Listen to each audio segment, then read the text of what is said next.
pakhat tal shroi lo chun boy pa na mui mu lai ka ro a ke ka ngam lo e na phak lai nak ni anai ka hal vai lam chunga tan chia durun na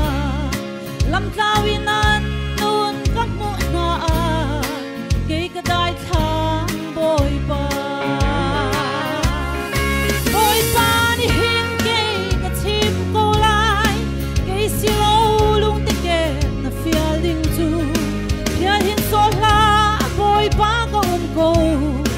zona bang lam pial suang mat ning lo ka kir ho chan lai amui ram chu tharau thiang ka bom lo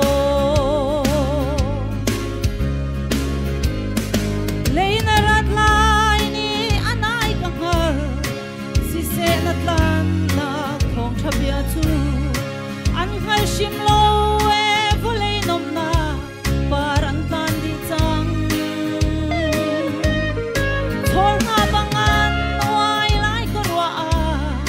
karwa pia kho shim na lo ka pa tao yao mi han nun shwai ding a kanun phang lo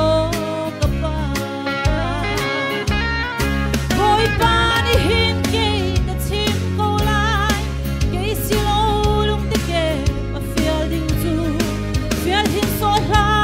boy pa ka ong ko zona bang lam pia swal mat ding lo kir ho chan lai amui ram chu tharau thiang ka bom lo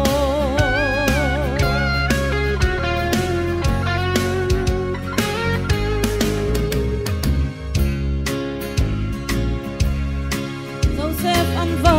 tol liao chana khat Benjamin pa khat telo ruanga lung ronan kir cha Zubangin kan ni zum tu vialde kan parunin do kan tuntika tharau tlau pakhat tal shuai lo tun pa kan tong ngam ha mo boy pa ni hin ke ka chim ko lai ke si lo lung te ke a fial ding chu fial hin so la boy pa ko ko zona bang lam pia swal mat ning lo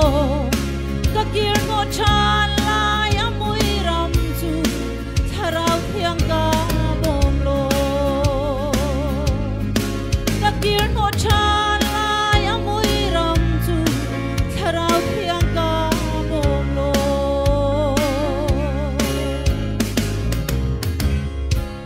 boy pani sun par na vial te chodi kau se